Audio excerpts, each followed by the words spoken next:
할렐루야. 사랑하는 대강의 가족 여러분, 오늘 하루도 하나님의 말씀과 동행하는 삶이 되길 소망합니다. 오늘 함께 나눌 하나님의 말씀은 열왕기상 15장 25절에서 32절 말씀입니다. 유다의 아사 왕 둘째 해에 여로보암의 아들 나답이 이스라엘의 왕이 되어 2년 동안 이스라엘을 다스리니라. 그가 여호와 보시기에 악을 행하되 그의 아버지의 길로 행하며 그가 이스라엘에게 범하게 한 그 죄 중에 행한지라. 이에 이사갈 족속 아히야의 아들 바아사가 그를 모반하여 블레셋 사람에게 속한 깁부돈에서 그를 죽였으니 이는 나답과 온 이스라엘이 깁부돈을 에워싸고 있었음이더라. 유다의 아사 왕 셋째 해에 바아사가 나답을 죽이고 대신하여 왕이 되고, 왕이 될 때 여로보암의 온 집을 쳐서 생명 있는 자를 한 사람도 남기지 아니하고 다 멸하였는데, 여호와께서 그의 종 실로 사람 아히야를 통하여 하신 말씀과 같이 되었으니 이는 여로보암이 범죄하고 또 이스라엘에게 범하게 한 죄로 말미암음이며 또 그가 이스라엘의 하나님 여호와를 노엽게 한 일 때문이었더라. 나답의 남은 사적과 행한 모든 일은 이스라엘 왕 역대지락에 기록되지 아니하였느냐.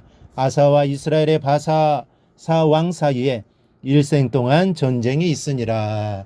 아멘. 오늘 본문은 나답이 북이스라엘의 왕이 된 이후의 사건을 기록하고 있습니다. 이 나답은 하나님 앞에서 아주 패역한 정치를 하는 왕이었습니다. 26절에 보면 그가 여호와 보시기에 악을 행하되 그의 아버지의 길로 행하며 그가 이스라엘에게 범하게 한 그 죄 중에 행한지라 라고 했습니다. 나답은 여호와 보시기에 악을 행했습니다. 이 말은 남유다 아사가 여호와 보시기에 정직하게 행하여 라는 표현과 대조를 이루고 있습니다. 이러한 사실을 통해 알 수 있는 것은 저자가 열왕들에 대한 평가에 있어서 중요하게 생각하는 것은 그들의 출신 배경이나 인간적인 업적이 아니라 과연 그들이 하나님과 올바른 관계를 유지하고 있느냐에 있습니다. 하나님 말씀에 순종하며 올바른 관계를 유지하면 선한 왕이고, 아무리 위대한 일을 이루었어도 하나님 말씀에 순종하지 않고 하나님과 올바른 관계를 유지하지 않았다면 악한 왕인 것입니다. 우리의 삶도 마찬가지입니다. 우리가 이 땅에 살면서 어떤 위대한 일을 이루고 하나님을 위해 큰 일을 행한 것도 중요하지만 이런 것보다 더 중요한 것은 하나님과 올바른 관계를 유지하며 살았느냐입니다. 하나님은 바로 이러한 모습을 보실 것입니다. 그리고 나를 향해 착하고 충성된 종이라고 칭찬해 주실 것입니다.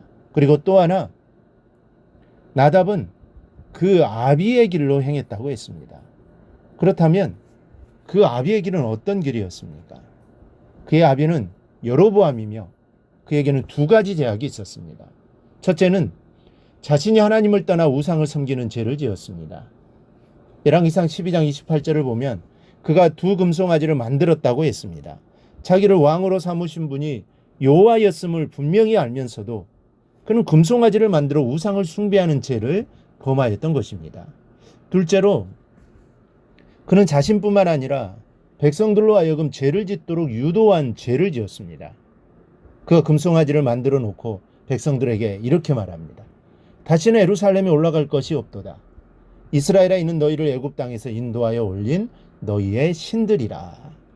여로보암은 자신만 범죄한 것이 아니라 온 이스라엘로 하여금 우상을 섬기게 만드는 극악한 죄를 지었던 것입니다. 본문 30절에도 이는 여로보암이 범죄하고 또 이스라엘에게 범하게 한 죄로 말미암았으며 라는 말씀이 있습니다. 이런 그에게 하나님은 아히야 선지자를 통해 이런 말씀을 하십니다. 여로보암에게 속한 남자는 다 끊어버리되 거름더미를 쓸어버림 같이 그 집을 말갛게 쓸어버릴지라. 그의 두 가지 죄악으로 인해 하나님은 집안의 씨를 말갛게 쓸어버리게 한 진노를 바라신 것입니다. 그럼에도 불구하고 그의 아들 나답은 그 아비의 길을 행하였다고 하였으니 그 역시 아비의 죄를 그대로 모방했다는 것을 알 수 있습니다. 이런 죄악으로 인해 그에게 재앙이 닥쳐옵니다. 바사가 나답을 죽이고 대신하여 왕이 되었으며 여로보암이 온 집안을 쳐서 생명 있는 자는 하나도 남기지 않고 다 죽였던 것입니다. 아히야의 예언대로 여로보암의 집안이 완전히 사라지는 순간입니다. 결국 북이스라엘은 이 바사의 손에 넘어가게 되고 말았습니다.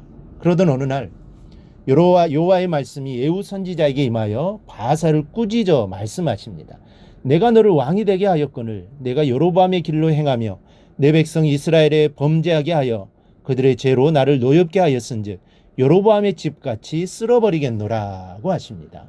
바사 역시 여로보암의 길, 즉 자신이 범죄할 뿐만 아니라 백성들로 하여금 범죄하게 만든 죄를 지었기 때문입니다. 그가 죽고 그의 아들 엘라가 왕이 되었으나 여호와의 말씀대로 시므리라는 사람이 나타나 바사의 집안을 죽이되 남자는 그 족속이든 친구든지 하나도 남기지 않고 온 집을 멸했던 것입니다.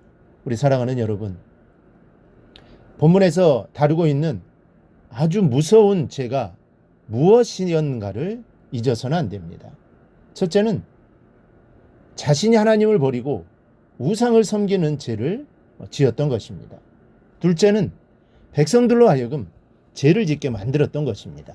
그런데 이러한 죄악을 지었던 여로보암과 나답과 바사, 이들의 집안은 하나님의 말씀대로 완전히 전멸을 당하는 재앙을 입게 되었던 것입니다.